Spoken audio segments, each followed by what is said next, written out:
Okay, so let's talk about the very first Marvel Studio special, Werewolf by Night. I loved it.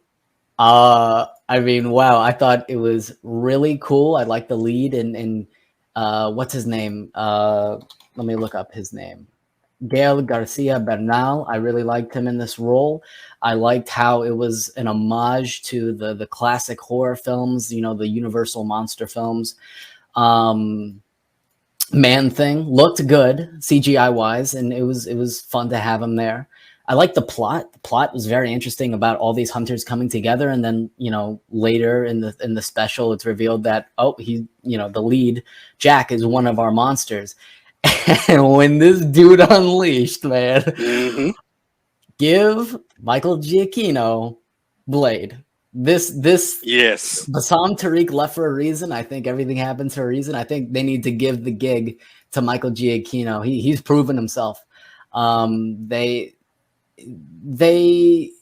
I would say it's accurate to say they did push the envelope from what's normal MCU films. I mean, you saw the sword in the head. You saw Jack bite that dude's ear off. Oh yeah, I saw that. That was sick. I love seeing him flip around. The action was very engaging. And it's black and white, so you can get away with a lot. I'm surprised they went there, but aesthetically it was cool. By the end of it, when it was it played Somewhere Over the Rainbow from, of course, Wizard of Oz. It went from black and white to color. That was, I mean, stylistically, man, very cool. I want more, man. I would have loved for this to be a show. Oh man, like a 78 episode show. I want more. I want to see this guy in the future of the MCU. Midnight Suns is rumored. I say throw him in there. Imagine what he would do with because I know in Midnight Suns you also have Blade, Ghost Rider. It would be awesome to see what he would do with Ghost Rider. Who, Michael Giacchino? Yeah. I mean, I think horror wise, he's proven himself. It wasn't. I think he's a new director. He's a new director on the scene, and you know how Marvel loves their indie directors. And Blade just lost their director. I think get this guy to do it. I think it was meant for him. If they're not going to get a big name, they're going to go with someone smaller. Give Michael Giacchino the gig. I see online people are praising Werewolf by Night, and I think they should. I think they're right in their assessment.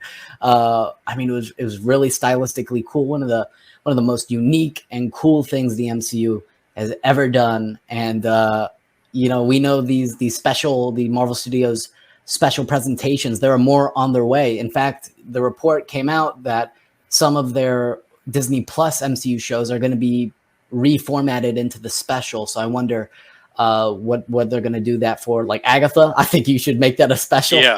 I don't think I need another Rush 6-episode format show of that. Don't make Wonder Man a special. I mean, it'd be cool, but I want to see the Hollywood side of the MCU played out throughout multiple episodes. Nova, definitely don't make it a special because he's going to be a big player in the MCU in the future. But whatever they do make as a special, I'm excited for the future, man. I think this is a brilliant new format for the MCU. And this was a unique, riskier, different project, and I loved it. So I'm done rambling. We're gonna go down the panel. JG, what did you think about Werewolf by Night? One word: brilliant. I'll take it back to 2 words: freaking brilliant. That's right. There was not a slow moment in this whole show. It hit every nail. The cult classics, the callbacks. No, like I mentioned earlier, Young Frankenstein. I saw elements of that. Yeah. I saw elements of the OG Mummy movies. The werewolf movies, the OG, the black and white horror noir movies when horror was actually horror. You know what I mean? Yeah. A little bit of Rock Horror Picture Show. I saw a little bit of that in there. It was exciting. I loved the opening, the beginning. It was kind of slow pacing, which is what a horror movie should have to get you into it. You see the music, the little just the horrific music, trying to set you up for okay, something's about to happen. I don't know what, but something's about to happen. It's just in a black and white just perfect fit. The little mummy thing right there. I still don't understand what that was about, but it is what it is with that. The transformation into the werewolf. I mean, what else can we say? Is this may be the best MCU show-wise film that we've seen Very well could be. on Disney Plus. Could be the best we've seen. Like as I still wish they could have named Drug Craven somewhere. If Sonny wouldn't be such just jerks. Maybe like, hey, it's an empty seat. Oh, well, Craven couldn't make it because he's, you know. So I mean, he definitely like that would have been perfect. But everyone casting was perfect. Yeah. Even those with the smaller roles, they fit perfectly. And then when it goes into color, the over the rainbow music, it makes me think that maybe Man-Thing played to calm the werewolf got down because the music was calming down. Now it's colorful and vibrant again. The CGI on Man-Thing was spot on. It was really good. Look fake. It didn't even look fake at all. I believed it. I believed him being there. It took them all day to get She-Hulk right, but nothing. I'm done. Like I said, brilliant. I want to see more from him. I hope he gets a Blade gig or something. Yeah. He needs another gig because this. I think he signed up with a recent company, CAA. So this is definitely not his last directing gig. I think, studios are going to notice this man after what he did here, and yes. I say, if you're not going to go with a big name, if you're going to go with a lesser name, people really reacted well to Werewolf by Night. I say, give him Blade. Give him Blade. And if MCU doesn't want to pay him, DC, we need you. Get him for a Swamp Thing movie, I guess. Yes. Oh my God. Yes. Oh man. I mean, I loved it. I love the way they built it up. They didn't, they let the story play out naturally. They let you, question things, see how things were going to play out. And then when the chick was like, hey, yo, we're going to turn you into a werewolf, things got real. And it was really cool. Oh, savage. Man. Savage werewolf that we need. Yeah. Wolverine. And I better see this in Wolverine. Oh, yeah. I 100% agree. And what was I going to say? What was I going to say? I forgot what I was going to say, but I mean, wow. It's just a whole collection of thoughts that I have. Oh, yeah. I know what I'm going to say. Jack himself as the werewolf. I knew this was like, a Hollywood homage. So I was wondering, is he going to be like a goofier, the Wolfman type, werewolf, or were they going to all CGI him into the big hulking werewolf in the comics that he is? And I think they struck a really nice balance. I think he doesn't look goofy. He looks like a werewolf, especially with those eyes, man. And when they zoomed in on his face, there's a monster there, but there's some humanity left in there. And I really liked how they made him look.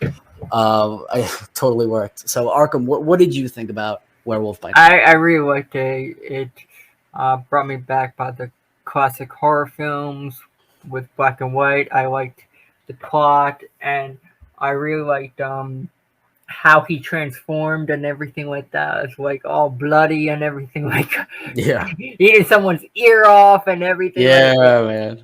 It was so cool. I also liked other characters, like I think her name was Elsa and stuff like that. Elsa. Like I like how she was able to handle her own. She had an axe and chop someone's hand off and stuff like that.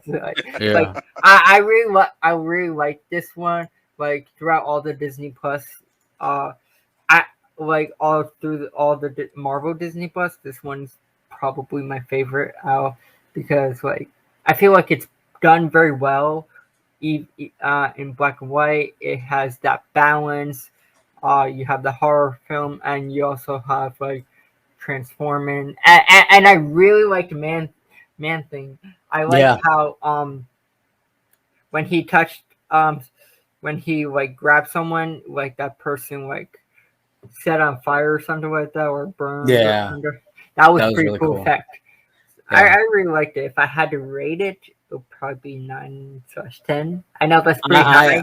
I know. I think I'm right there with you. I think we're all in agreement that it is a 9 out of 10. I mean, I rarely have any criticism. I don't even think I really have to sit and think about it to see if there's any potential criticism. But right now, it's just like it was everything I wanted out of a special like this, and I wanted more, which is a sign. It's a good thing that you want more. Hey guys, check this out.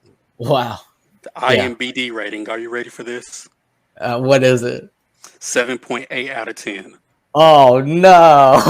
You guys, no way, bro. For me, I don't trust IMDb, to be honest. I don't either. I don't either, because they've been caught on multiple times with like review bombing, like they did it for Eternals for a reason. With, let's say, Fastos, they didn't like who Fastos was, so that's why they review bombed it. They reviewed people. You can easily review bomb stuff on IMDb. It's not credible or verified, like, you know, Snyder cultist review bombed Godzilla versus Kong, and oh my god, IMDb is not a credible source. But I will share my screen, and I will bring up a very accurate assessment. What would be like a good verification website, like, other than? Well, Rotten Tomatoes, reportedly, you have to verify yourself to actually leave a review, because they got caught back in the day themselves. Everything seems to be fine for now. This is where we are right here. And only 67 reviews. That's very interesting. Not a lot of people, but the audience loved it. The audience loved it. For the budget for this, because I keep seeing 5,000, but it got to be more than that. It's an MCU project. I have to assume it was more than that. I mean, wow.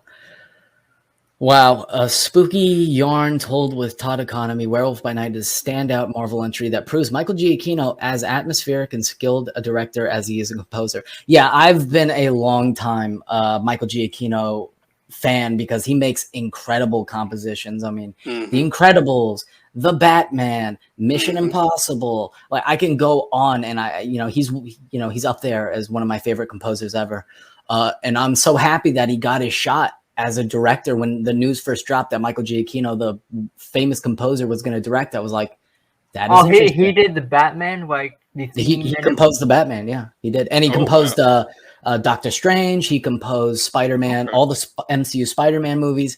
Like, this dude is a veteran of compositions, and I've always loved his scores.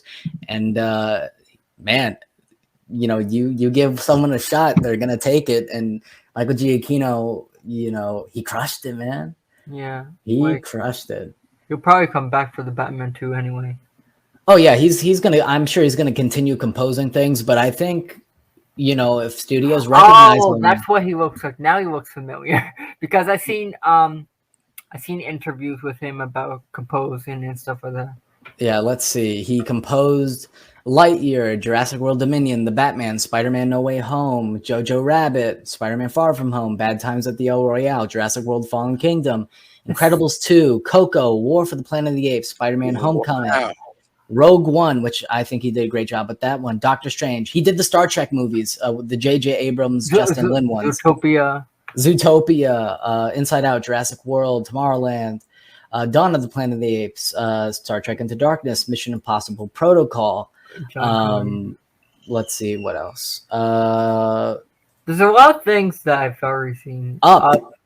Ratatouille, which is one of my all-time favorite Pixar movies. Sky High, The Incredibles. Yeah, like I've said, he's always been one of my favorite composers. I think he's a GOAT, and I'm so happy that he got a shot at directing. So how was it? We all loved it. I'm very happy we all waited to see it together, because this was really cool to do. I mean, I really enjoyed it. Let's see some of the reviews. Told with wry humor while tapping into unexplored quadrants of comics lore. It's a bit too gory and scary for younger kids. Who cares? This is for us, guys. But a gift to fans that raises enticingly monstrous possibilities. Werewolf by Night is a charming tribute not only to the pulpy horror classics on which it's based, but to the scary, silly classic cinema that was a generation of film lovers grew up watching late at night on local television. Yeah, I think this is great for MCU fans, and this is great for, you know, some of the old schoolers who grew up with the classic horror and stuff like this. I think it's going to appeal to a lot of people. I think it was genius what they did. Let's see, splits the difference between a feature and a half-hour TV episode and manages to feel both draggy and slight in the process. I disagree. I think the world they built up, it wasn't draggy to me because I was we were invested in the story. There has to be a build up to that badass, because we were invested in the story. And then when Jack turned into a werewolf, we were like, hell yes, we want to see more. I think the pacing wise, it was fine. It was 51 minutes. I would have said, hey, push it to the hour mark, make it a full hour. Give me 9 more minutes or 8 more minutes, because I think it was 51, 52 minutes. Man, I want more. I want more. Because, I mean, you look at all those old, like, horror films of the 20s, 30s, and 40s, the black and white ones, I mean, they all started out like that. Very slow, get you into the ambience of it, and then they, bam, hit you. Just like this show did, so I don't know what he's thinking about, but everybody has an opinion. I guess Giacchino's a multi-talented guy. Yeah, I'm very happy that he got his shot. And what I also like about it is that, you know, they weren't, it wasn't like peak character development, but they gave you reason to care about Jack, because Jack he's almost like the new Hulk in a sense, where he has this monster within him, and he doesn't want to bring it out. He doesn't want to hurt people. I think that's really compelling storytelling, and they gave you reason to be like, I can see where this guy is coming from. I can get on board with this guy, and then when he turns into a badass, it's like, yeah, okay. He's probably better. He's probably better than the MCU Hulk. Well, I mean, we got Professor Hulk right now. I mean, this is what Hulk should be. And I'm happy that we sort of have like a substitute for Hulk. If we see him in future projects, I think, oh man, it was so cool. It was really cool. I want to talk about one more topic before we go, but do we have any final thoughts about Werewolf by Night? I loved it. I mean, Giacchino, thumbs up, man. Marvel Studios, thanks for taking a risk on this and doing something different. I think it's going to pay off for you. It already has.